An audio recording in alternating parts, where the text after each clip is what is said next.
इसलिए क्लिक नहीं कर रहा, तभी तो क्लिक कराने के लिए तो प्रैक्टिस कराई जाती है, वरना कॉन्सेप्ट पढ़ा के आपको भगा दिया जाए।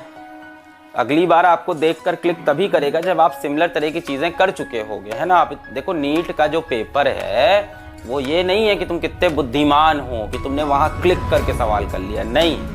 जो हमारे एनटीए जो चाह रहा है वो ये चाह रहा है बच्चा सब रट के आए, ठीक है। वो इतना समय ही नहीं है, वहाँ पे स्पीड टेस्ट होता है पेपर में, है ना।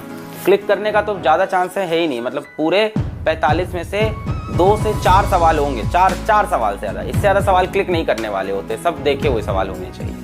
वही हम लोग कराते हैं बेटा।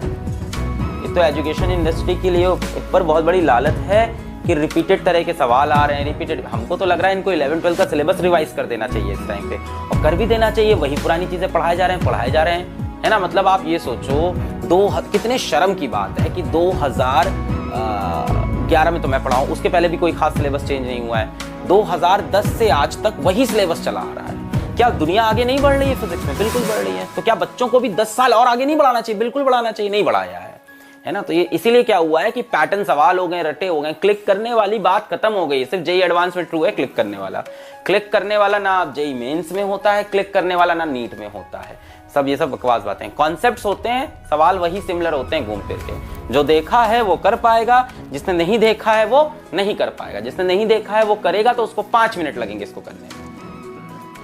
जो रट के आया चीजें उसी का देखो। अब जो सच्चाई एक्सेप्ट करो, नहीं कॉन्सेप्ट इंपॉर्टेंट। 11th क्लास में चूजे आते हैं, अब चूजों क्या करते हैं, कोचिंग वाले टीचर एकदम बेवकूफ बना देते हैं। बेटा कॉन्सेप्ट होता है, concept important, I agree to it, but concept के साथ साथ न्यूमेरिकल प्रैक्टिस बहुत इंपॉर्टेंट होती है, इक्वली इंपॉर्टेंट है। एक ऐसे कंपटीशन में जहां स्पीड टेस्ट होने वाला है, नीट में स्पेशली जहां स्पीड टेस्ट होने वाला है, वहां प्रैक्टिस बहुत इंपॉर्टेंट है, वहां सवाल लगाना बहुत इंपॉर्टेंट है।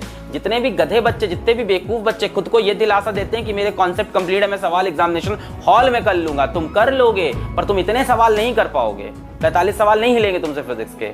तुम कॉन्सेप्ट लगाओगे दिमाग, ओ इसमें ये उसमें वो, गए तुम बेटा, गए 45 सवाल गए तुम्हारे। 2 घंटे चूस ले जाएंगे, 1 घंटा बचेगा, 2-2.5 घंटा ले गया। फिर केमिस्ट्री में भी कॉन्सेप्ट लगाना, खत्म, पेपर छीन लेगा एग्जाम ने। ये एग्जाम ये मांग ही नहीं रहा है आपसे, ये मांगा आपसे रहा है कड़ी प्रैक्टिस, सवालों के ऊपर प्रैक्टिस हो, हाथ सेट हो, स्पीड टेस्ट है। ऐसा एग्जाम जिसका कट ऑफ 650 जाने लगे 720 में से, वहां आप ये सोचो कि एग्जामिनेशन हॉल में जाके मैं कॉन्सेप्ट्स अप्लाई करूंगा और सोचूंगा चीजें। कॉन्सेप्ट्स तो लगेंगे, मैं ये नहीं मना कर रहा हूं कि कॉन्सेप्ट्स नहीं, कॉन्सेप्ट्स तो लगेंगे ही लगेंगे, पर साथ में कड़ी प्रैक्टिस होनी चाहिए। वो तभी आती है जब सवाल देखे हो।